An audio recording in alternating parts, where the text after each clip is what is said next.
Encuentro con el doctor Manuel Valdés y vamos a hablar, bueno, le encaja, el doctor Manuel Valdés también es pastor y puede hablarnos de un tema tan importante sobre la parte espiritual y cómo esto influye en aquellas personas que se han dejado arropar por el consumo, venta, bueno, y también robos y asesinatos, no solamente es droga.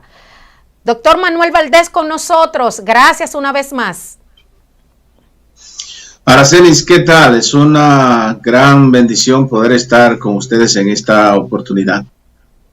Bueno, para nosotros es un placer, sobre todo cuando hablamos de un tema como este, doctor, y basándonos en que ahí en un reportaje especial, fruto de un evento en una iglesia que di cobertura, como vi tantas personas y sus testimonios, personas que vienen desde los 80 y que han dejado los malos vicios y hoy son pastores, ejemplo a seguir, y que están rescatando a aquellas personas que aún no han podido salir del vicio de las drogas.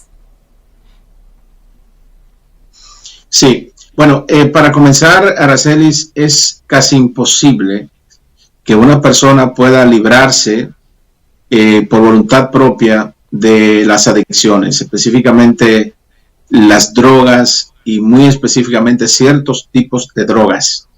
El ser humano tiene una voluntad quebrada por el pecado, por la maldad.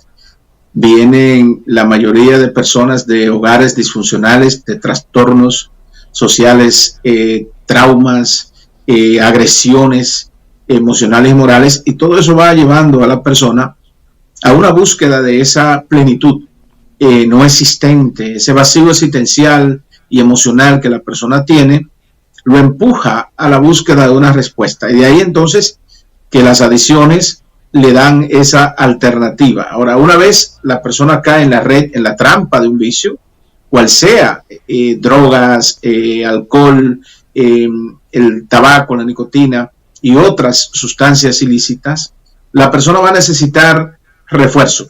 En psicología se habla de tres tipos de personas o sujetos para el abordamiento biopsicosocial, bio de vida, psico de mente y social del escenario en el que vive la persona. Se habla del sujeto crítico, el sujeto acrítico y el sujeto deteriorado.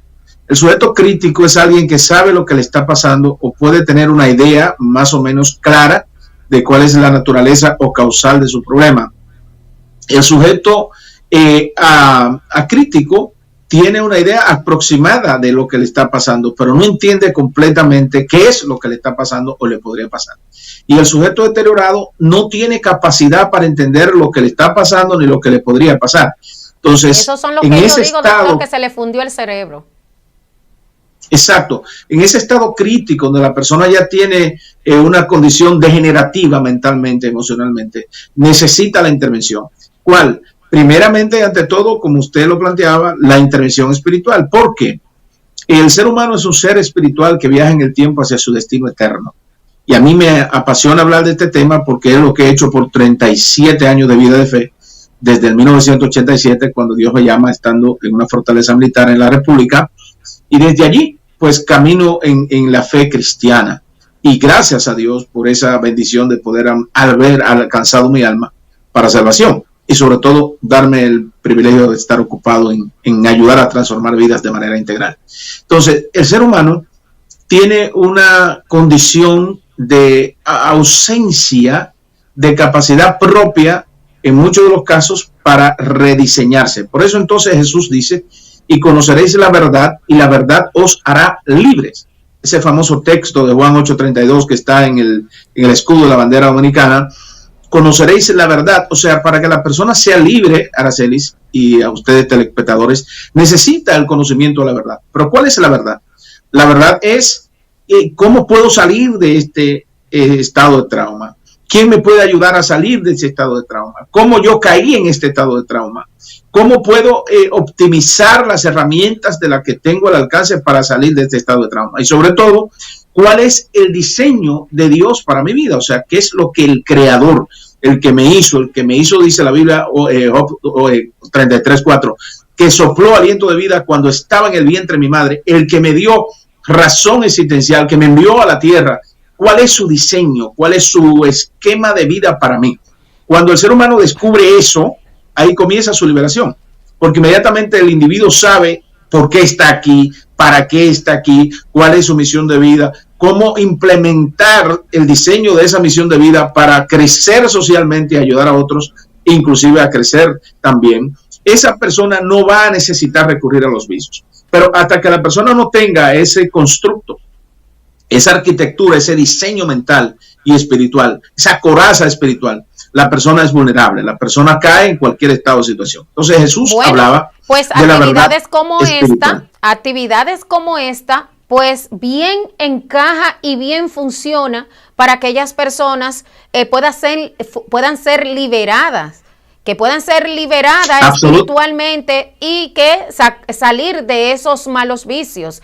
Y recordar, doctor, que realmente en Estados Unidos, en la época de los 80, pues una de las peores épocas donde se consumía mucho el crack, donde era increíble, bueno, no solamente Nueva York, sino muchos estados, incluido ahí Los Ángeles. Y de verdad que esas personas en ese reportaje, la mayoría vienen de esa época y cuentan sus testimonios y mira cómo lo encontraron. Y de verdad, y son ejemplos, reitero. Y eso es lo que usted dice. Claro. Encontraron la parte espiritual, que es donde hay que trabajar para poder liberarse. Ninguna terapia cógnita, ni terapia reparativa, ni terapia asociativa, ni terapia de la identidad puede renovar internamente a la persona a menos que acepte la fórmula de Dios para su vida espiritual, que es aceptar a Jesucristo mediante un acto de confesión y arrepentimiento. Dice la Biblia, arrepentidos y convertidos para que sean borrados vuestros pecados. El borrado de ese pecado es una marca existencial que va quedando en la vida de la persona. Nosotros heredamos una naturaleza pecaminosa y cuando Jesús viene a la vida del ser humano, le libera de tres cosas básicamente. Número uno, de esa naturaleza pecaminosa, o sea, lo que conocemos como la herencia de pecado. Número dos, de la actividad de esa herencia de pecado que lleva al hombre o a la mujer a prácticas indebidas, conscientemente, inclusive en contra de su propia salud y bienestar. Por ejemplo, el cigarrillo. Fumar es perjudicial para la salud, pero la persona no fuma. A veces el médico que está aconsejando, dando una terapia de vida al paciente, él hace una pausa para ir a fumar. O sea, es un trauma de la naturaleza. Día a día, doctor. Es increíble. Exacto. Entonces, ¿de qué nos libra Jesús? ¿Cuál es la verdad liberadora? Número uno, de la naturaleza del pecado. Número dos, de la actividad del pecado. Y número tres, de las consecuencias de esa naturaleza y de esa actividad pecaminosa. O sea, cuando una persona conoce la fe, conoce a Dios, conoce a Cristo, conoce la iglesia, está en el lugar perfecto para el rediseño existencial. Si los gobiernos entendieran cuál es si los gobiernos entendieran, perdón, Araceli, si los gobiernos entendieran solamente esto, los gobiernos deberían invertir más dinero en la iglesia, porque la iglesia es el instrumento de transformación y liberación de los pueblos.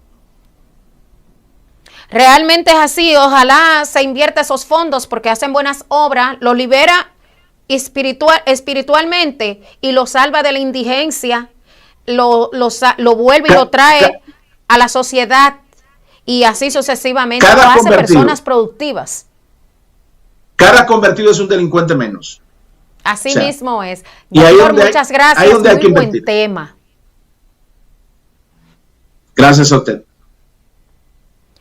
Bueno, señores, nos vamos a una pausa rapidito porque ya estamos pasado de tiempo.